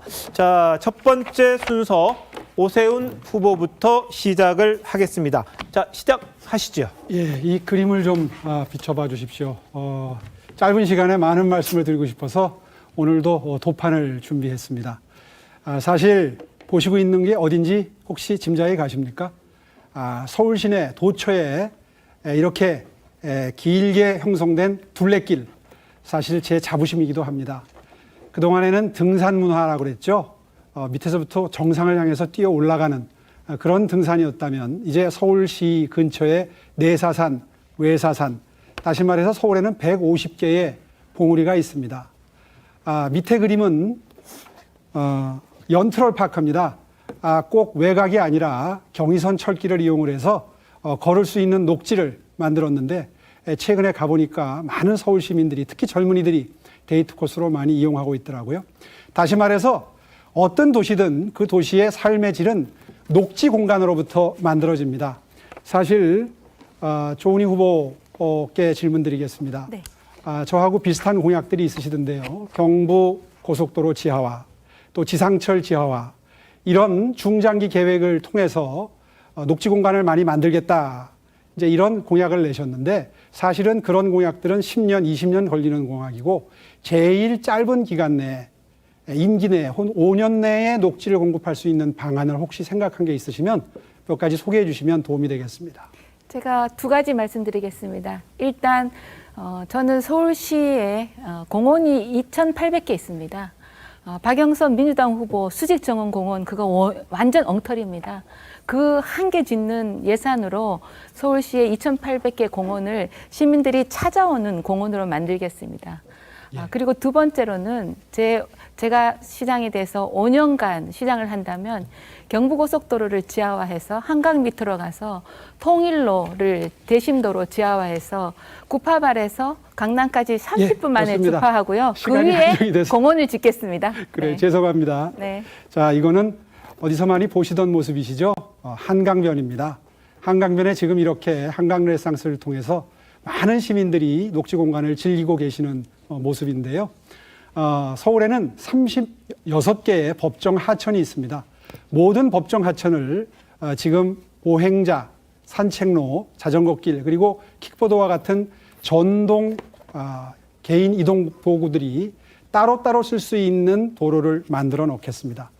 그와 아울러서 36개 지천과 내사산, 외사산에 전부 만들어 놓고 조그마한 자투라기 땅이라도 전부 숲을 집어넣어서 아까 말씀드린 한강 레상스와 함께 물과 숲, 휴식 공간의 서울시를 만들겠다 하는 꿈을 가지고 있습니다. 아울러서 물과 숲만 만드느냐 하면 이 그림도 좀 비춰주십시오. 오늘 제가 비전 위주로 설명을 하기 위해서 도판을 좀 준비를 했습니다. 이게 마지막 도판인데요.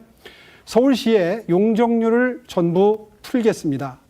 높이 제한을 전부 풀겠습니다. 예를 들면 1종, 2종, 3종 일반 주거지역 용적률을 150%에서 250%를 풀어서 300%로 전부 법정 한도 내에서 올리겠습니다.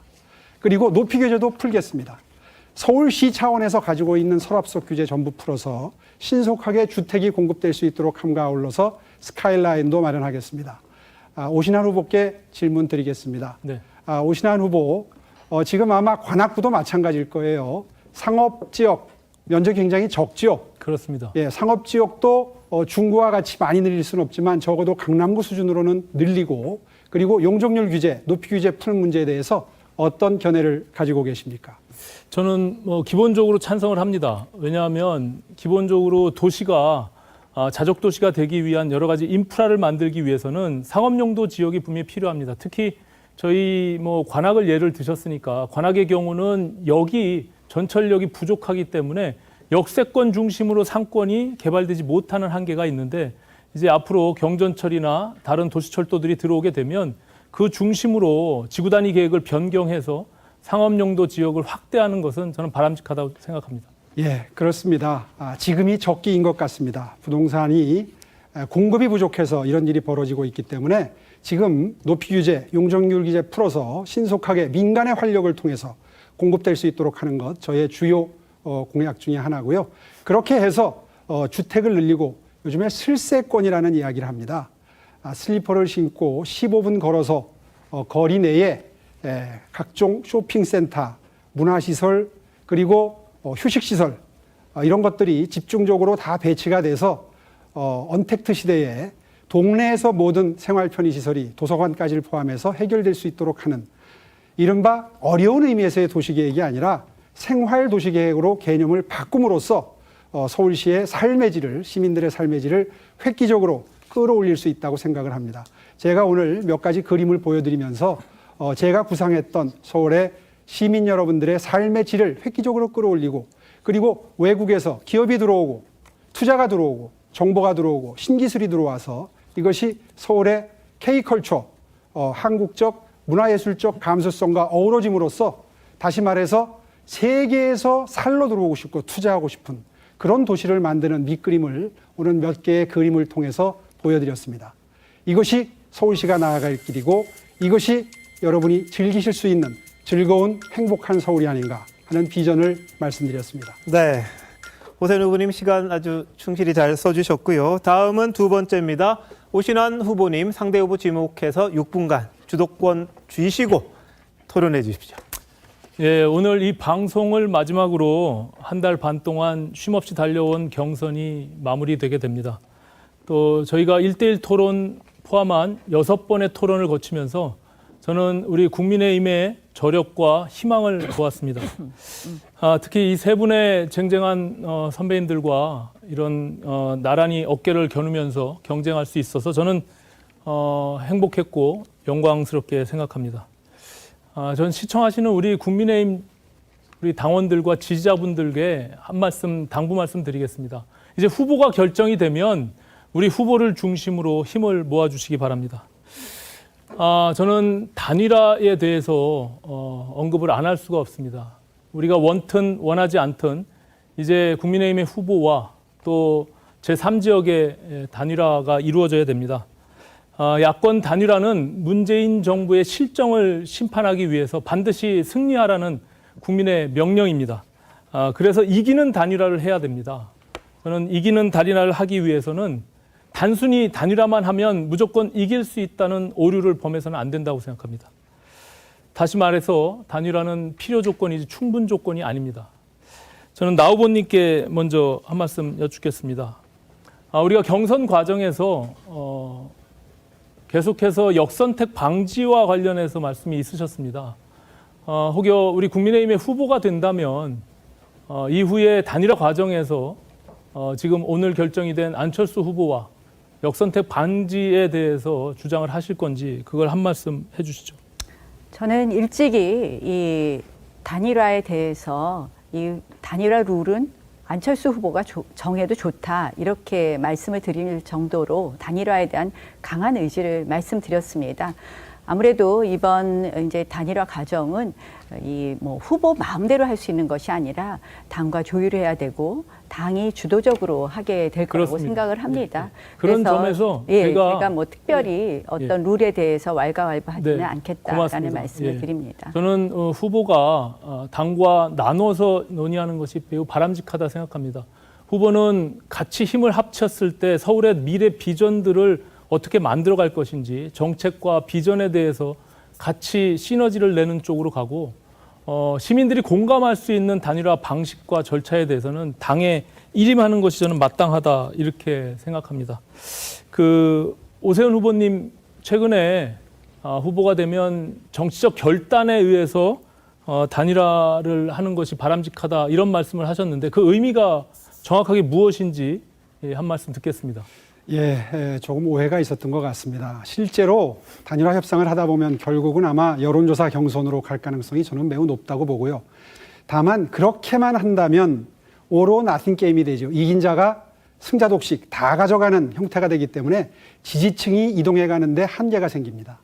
그래서 서로 역할 분담을 해서 서울시를 공동 경영을 하는 쪽으로 어느 정도 합의를 해놓은 상태에서 이긴 자가 단독 경영을 하는 게 아니라 함께 경영한다는 공표를 한다면 아마도 지지층도 함께 그 단일화된 후보께 힘을 모아주는 선거가 되지 않을까. 다시 말해서 민주당을 이기고 승리할 수 있는 확률을 높일 수 있지 않을까 좋습니다. 하는 관점에서 절충적으로 두 가지를 다 혼합해야 된다는 취지였습니다. 단일화는 우리가 야당 전체의 승리를 위해서 대범하고 또 진정성 있게 접근을 해야 된다 이런 생각을 갖고 있습니다.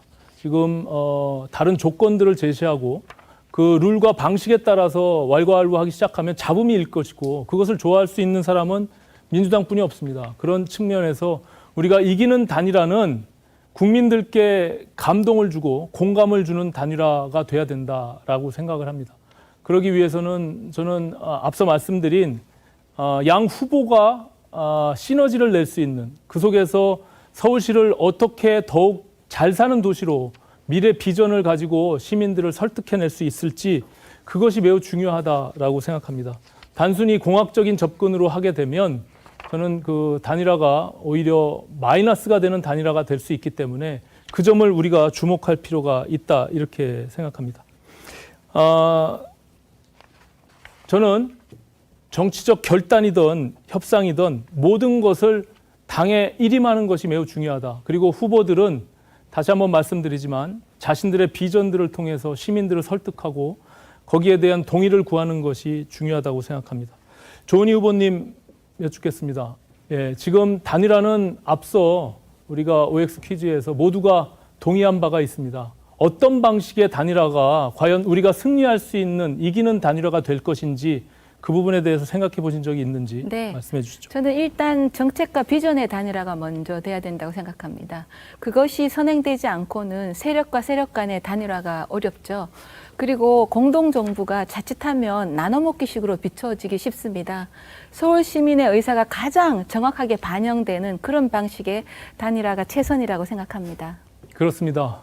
지금 말씀하신 대로 이기는 단일화는 국민들이 동의할 수 있는 그리고 공감할 수 있는 단일화가 되어야 되고 정책과 서로에 대한 비전이 합쳐져서 시민들이 봤을 때 이 양 진영들이 합쳐졌을 때 서울시를 더욱더 좋은 도시로 잘 살기 위한 도시로 만들 수가 있겠구나라는 확신을 줘야 되는 그런 단일화가 돼야 됩니다. 그런 측면에서 앞서 말씀드린 공감과 동의가 되는 그런 단일화를 만들어야 된다. 다시 한번 강조드립니다. 네, 오신환 후보님 아주 적절하게 세 분 후보들에게 다 질문을 주셨습니다. 자, 다음은 조은희 후보님 말씀해 주십시오. 네, 저는 서울 전문가로서 서울을 좀 보시면 이 25개 다핵도시, 제 다핵도시 개념은 박영선 후보가 표절했습니다. 다핵도시를 따로 또같이 해서 5개 혁신 클러스터를 해서 서울을 메가시티로 만든다. 이런 서울의 비전을 공약한 바 있습니다. 이것과 관련해서 오신환 후보께 좀 짧게 여쭈겠습니다. 예. 제가 도봉, 노원, 강북에 제4도심을 만들어야 된다. 이렇게 공약을 했는데 그걸 가지고 어느 천년에 하냐 이렇게 말씀하셔서 아직도 그런 생각을 갖고 있는지 예스노로 짧게 좀 부탁드립니다. 그 도심이라는 것이 말씀드린 대로 광화문, 여의도, 강남의 도심을 벤치마킹해서 그 동북권의 도심을 만들겠다는 거 아닙니까? 단순히 거기다가 아닙니다. 그게 아니고요. 지금 말씀하신 대로 종로, 강화문 쪽은 제1도심입니다. 그리고 2도심은 강남입니다. 네. 3도심은 영등포, 구로, 금천인데 이것은 서울시 도시계획 2030 플랜에 있어서 맞습니다. 지금 네. 저도 2030 플랜을 기준으로 똑같은 도시계획을 하고 이게 있습니다. 3도심이 4, 5년 전에 됐는데 왜 이 동서남북 균형 발전이 이루어지는데 도봉, 노원의 4도심은 안 하느냐. 2040 계획이 지금 서울시에서 하고 있습니다. 서울시장이 할 수 있습니다. 그래서 저는 4도심을 도봉, 노원에 만들겠다 이런 말씀을 드리고요. 그다음에 저는 이제 오세훈 후보님과 나경원 후보님께 좀 여쭈겠습니다. 저는 이번 서울시장 선거는 반드시 이겨야 된다고 생각합니다. 문재인 정권 정말 무능합니다. 그리고 후한무치합니다. 그러려면 우리가 이겨야 됩니다. 이기려면 중도 확장성이 있는 후보가 났어야 됩니다. 그런데 오 후보님과 나 후보님께서 누가 강성 보수냐 이걸 놓고 서로 논쟁을 하실 때 저는 조금 안타까웠습니다. 그래서 제가 우선 오세훈 후보께 먼저 여쭈겠습니다. 어느 한 방송에 출연하셔서 지난번에 10개월 전에 광진에서 선거 총선에 패배한 것은 중국 동포, 그러니까 조선족, 또 20, 30대 청년층 민주당 지지자가 많았기 때문이다.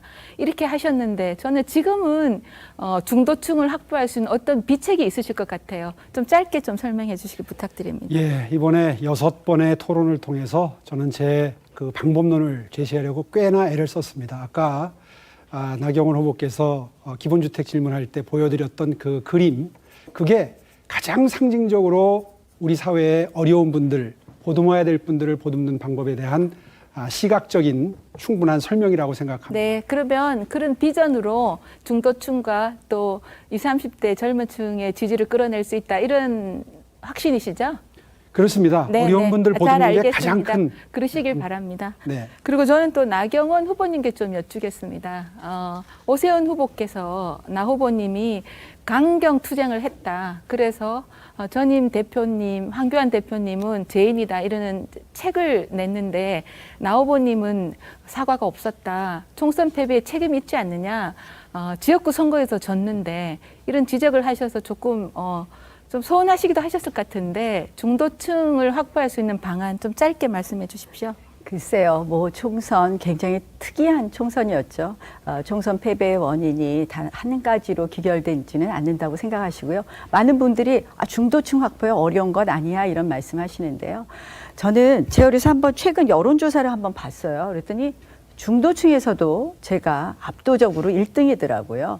그래서 사실 그냥 불필요한 선입견 이런 거라고 생각을 하고요. 이런 말씀 드리고 싶습니다. 네. 다음에 또 더 하시면 뼈가- 될까요? 네네. 네. 제가 나 후보님이 그러신 거, 또 오 후보님이나 나 후보님이 중도층을 많이 확장하시기를 저는 바라고 있습니다. 근데 지난 2018년 지방선거에서 24개 구가 다 쓰러질 때 저 혼자 살아남았습니다.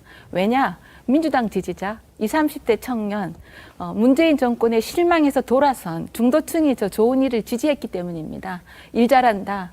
일하는 방식이 기존 관행을 깨고 혁신적이다. 그렇습니다. 그런데 저는 그래서 민주당의 우상호 후보 또 박영선 후보도 저 조은희가 무서운가 봅니다. 재산세 반값, 포퓰리즘이다. 또 제 공약 표절하고 그러죠. 교통방송에서 TBS에서 제가 나가 TBS가 편파적이다 이렇게 하니까 박영선 후보가 저한테 뭐 독재 정권 발상 운운이라고 저를 걸고 넘어지더라고요. 근데 어쨌든 저는 이번에는 제가 하나 가져왔는데요. 이게 파부 침주입니다. 만약에 우리가 후보가 되면 이제 솥도 깨고 돌아갈 배도 침몰시켜서 더 이상 돌아갈 데가 없는 올인을 해야 된다. 그래서 저는 제가 후보가 되면 여기서 죽겠다. 죽는 것이고 사는 것이다. 이렇게 해서 제가 후보가 됐는데 승리를 못하면 저는 영원히 정계를 떠나겠습니다. 우리 세 분의 후보들도 그런 각오로 이번에야말로 무능한 그리고 모렴치한 그런 문재인 정권을 심판하는데 힘을 모아서 그리고 경선 과정에서 서로 어떤 논란이 있었든 간에 힘을 모아서 반드시 문재인 정권 심판하고 서울시에부터 정권을 찾아오도록 하겠습니다. 예, 조은희 후보 순서 마무리가 됐고요. 자, 마지막입니다. 나경원 후보님 상대 후보 지목해서 이제 질문해 주시기 바랍니다. 정말 이제 꼭 이겨야 된다는 생각들 많이 하십니다.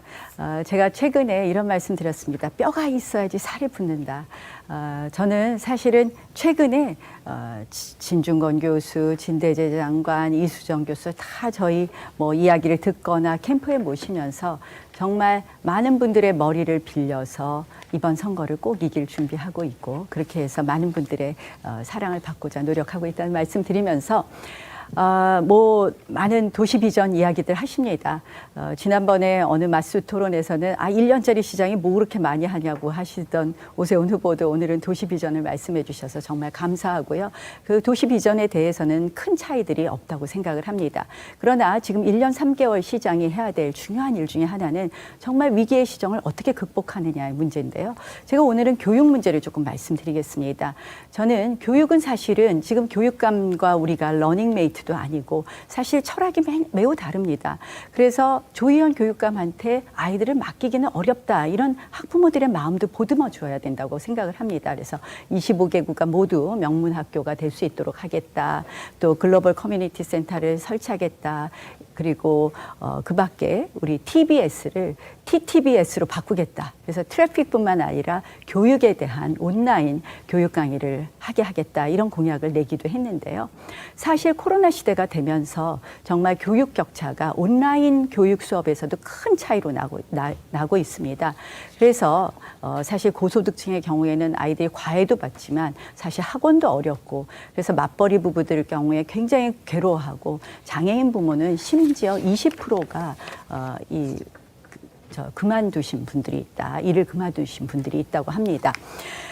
제가 질문할 거는 이 코로나 시대 또 포스트 코로나 시대에도 온라인 수업을 어떻게 해야 될 것이냐에 대한 고민들이 많을 것 같습니다. 혹시 오세훈 후보 그런 공약 있으신가요? 제가 못 봐서 여쭙니다. 예, 사실 지금 짧게 이제 3월 말씀해 주시면 있으십니까? 네. 예, 있습니다. 어떤 공약이신가요? 지난번에도 잠깐 말씀을 드렸습니다마는 서울시에서 강남의 인강을 벤치마킹한 오프라인, 온라인 네. 학습 격차를 줄일 수 있는 방안을 도입하겠고요. 예, 그리고 고맙습니다. 네. 제가 저는 사실은 찾아봤는데 없어서 고민했었는데 있으시다니까 다행입니다. 저는 이제 온라인 강의를 교통방송을 이용해서 TBS가 트래픽뿐만 아니라 티칭이 되는 그런 것도 제공하겠다라는 말씀도 드렸고 스마트 스튜디오를 좀 만들어서 어떤 교사나 좀 좋은 온라인 강의를 만들도록 하겠습니다. 교육 이야기 하면서 제가 오늘은 사실 이제 마무리 주도권 발언이니까 서울시장이 해야 될 역할에 대해서 좀 말씀드리겠습니다. 이번 서울시장은 단순히 시장을 잘하는 거, 이건 기본입니다. 그것만 할 것이 아니라 문재인 정권을 심판하는 그런 시장의 역할을 해야 됩니다. 특히 박원순 시정, 2011년에 박원순 시장의 등장은 한마디로 이 서울이 민주당 세력을 넘은 운동권 세력의 병참기지화가 되었다는 것이 문제입니다. 개방직 공무원을 대거 뽑고 각종 위원회를 신설하고 또 한마디로 몇몇 위탁 사업은 특정 세력의 전유물이 되었습니다. 앞으로 서울시장이 된다면 이것을 단단하게 해결해야 될 문제가 있는데요. 서울시장 정권 교체로 가는 길에서 어떤 역할을 하실지에 대해서 한 분씩 다 말씀을 한 30초씩 드려주시겠습니까? 오세훈 후보 어떤 일을 하시겠습니까? 적어도 서울시장 자리가 문정권과 차별화해서 정말 뛰어난 능력을 보여주면서도 국민 여러분들이 동의할 수 있는 그런 정책을 활기 있게 펼쳐서 우파가 정권 잡으면 저렇게 일 잘하는구나 라는 평가를 받는 게 가장 중요하고요. 아까 제가 두 번째는 말씀드린 실정을 드러내기 위해서 네. 문재인 정부가 얼마나 무능하고 폭주하는지를 보여줄 수 있는 비교되는 그런 시정을 반드시 펼쳐서 비교를 하심으로써 선택하실 수 있도록 해서 선거에서 대선에서 정권을 찾아오도록 하는 것이 첫 번째고요. 박원순 시정의 결산에 대해서는 말씀을 안 주셔서 그러면 제가 이제 조은희 후보 말씀해 주시죠. 지금 민주당 시장 10년 동안에는 정치가 서울 행정, 서울시장을 망쳤습니다. 시민단체 시장이 됐죠. 시민을 행복하게 하기 위한 시장이 아닙니다. 그래서 TBS부터 정상화를 하고 또 광화문공사 또 성추행 이게 덮었던 거 다시 수사하겠습니다. 그리고 시민단체가 와 있는 그래서 정부 서울시의 조직 개편을 딱 해서 후보한테도 기회를 좀 드릴까요? 오신환 후보 한 20초 말씀해 주시면 감사하겠습니다. 문재인 정권 실정을 심판하고 박원순 시정에 대해서 바로잡는 일이 매우 중요하다고 생각합니다. 그 첫 번째 순서는 지금 박원순 성추행 사건의 진상 규명에서부터 시작됩니다. 그래야 모든 시정이 정상화된다고 생각합니다. 조직 문화를 바꿔야 되고요. 피해자를 보호하고 또 일상으로 복귀가 이루어져야 됩니다. 또 그 제도적으로 시스템적으로 다시는 이런 일이 반복될 수 없도록 그것을 만드는 것부터 저는 서울 시정을 바로잡는 길이다 이렇게 생각합니다. 사실 이 박원순 시정을 바로잡고 문재인 정권을 심판하는 일 이게 만만한 일이 아닙니다. 거센 저항이 있을 것입니다. 이것을 뚫고 나갈 수 있는 것 저는 정말 결단력 있는 리더십이 필요하다고 생각을 합니다. 다윗과 골리앗 싸움이 될 수 있습니다. 이 담대한 용기가 필요한 일, 우리 후보들 이 부분에 대해서 정말 고민해야 될 것이라고 생각합니다. 네, 여기까지 하겠습니다. 스튜디오 열기가 아주 뜨겁습니다. 후보님들 열띤 토론 감사드리고요.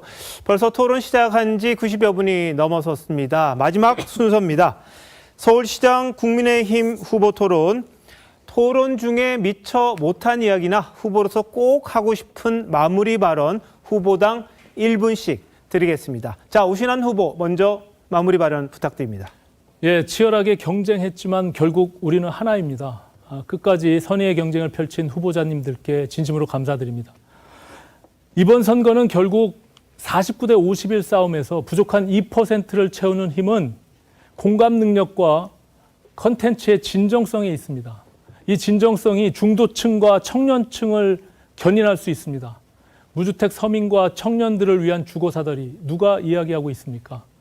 코로나로 직격탄을 맞아 신음하는 자영업 소상공인들의 손실보상, 그리고 일자리를 잃고 실업급여가 끊겨 생계를 걱정하는 그런 청년들을 보듬는 정책 과연 누가 내고 있습니까?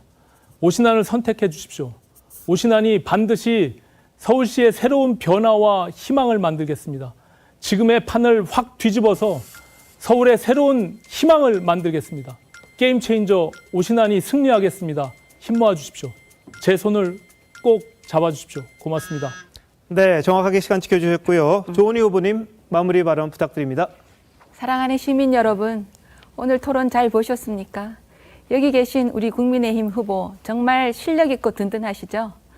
저는 서울 전문가로서 오늘 제 공약과 비전을 말씀드려야 될 마무리 발언이지만 제가 정말 감동을 한 미담을 소개를 드리겠습니다. 철인 7호 치킨집 미담 아시는지요? 소년 가장 형제가 형이 동생이 너무 치킨이 먹고 싶다고 해서 치킨집에 갔는데 요즘에 코로나 때문에 치킨집 정말 장사 안 됩니다. 반토막이 났는데 그 젊은 사장님은 이 형제들을 데리고 치킨을 공짜로 대접하고 또 나중에는 이 동생을 미장원에도 데려가고 보살폈다고 합니다. 재난지원금 20조 뿌리는 정부가 이 복지 사각지대에 있는 형제의 손을 내밀는 거 아닙니다. 이웃에 젊은 사장이 내밀었습니다.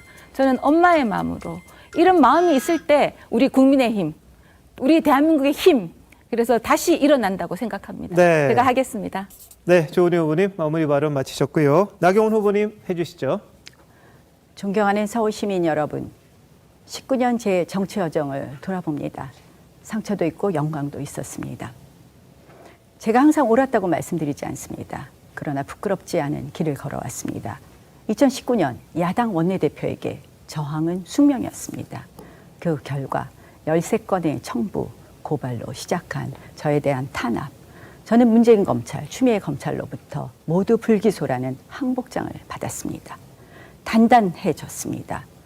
이번 선거가 문재인 정권을 심판하고 견제해달라는 국민의 마음, 저 나경원이 꼭 실현하도록 하겠습니다. 일상 회복과 미래 준비라는 서울의 동시 과제도 제대로 실현하겠습니다. 시민의 삶 보듬겠습니다. 서울부터 정권 교체, 건강한 서울로 바꾸겠습니다. 독하게, 섬세하게 해내겠습니다. 네, 나경원 후보 마무리 발언 하셨고요. 자, 오세훈 후보님 마지막입니다. 마무리 발언 부탁드립니다. 예, 오늘 토론 든든하게 보셨습니까? 우리 4명 중에 누가 돼도 전임 시장이나 민주당 후보보다 훨씬 더 일 잘할 거다 이런 생각을 하시면서 보셨을 것 같습니다. 이제 사흘 뒤면 우리 당 후보가 결정이 됩니다. 그날부터 우리 4명 한 몸이 되겠습니다. 똘똘 뭉쳐서 잘 싸워서 반드시 이기겠습니다. 그래서 대한민국의 심장 서울 다시 뛰는 그런 서울시 만들고 그것을 바탕으로 해서 대선 반드시 대통령 자리 탈환해 오겠습니다. 우파가 집권 하면 일 잘하는구나 하는 신화를 만들어서 우리에게 대선 자리가 돌아올 수 있도록 하겠습니다. 그 선두에 저 오세훈이 서고 싶습니다. 여러분이 주신 소중한 기회 덕분에 갈고 닦은 경험이고 역량입니다. 고스란히 여러분께 다시 돌려드리고 싶습니다. 이미 체득한 업무 감각 사장시키지 말아주십시오. 정권 교체, 서울 교체, 오세훈 반드시 해내겠습니다. 네, 네 후보의 마지막 마무리 발언까지 들었습니다. 여론조사 경선을 앞둔 마지막 토론, 오늘은 여기까지고요. 네 분 후보님 감사합니다. 감사합니다. 네, 4.7 서울시장 국민의힘 최종 후보는 내일과 모레 이틀간 실시되는 여론조사 경선을 거쳐서 3월 4일 발표합니다. 오늘 토론 내용이 새로운 서울시장 국민의힘 후보를 뽑는데 조금이나마 도움이 됐기를 바라고요. 저희는 내일 이 시간 시사쇼 이것이 정치다 정규 방송으로 다시 돌아오겠습니다. 시청해 주신 여러분 고맙습니다.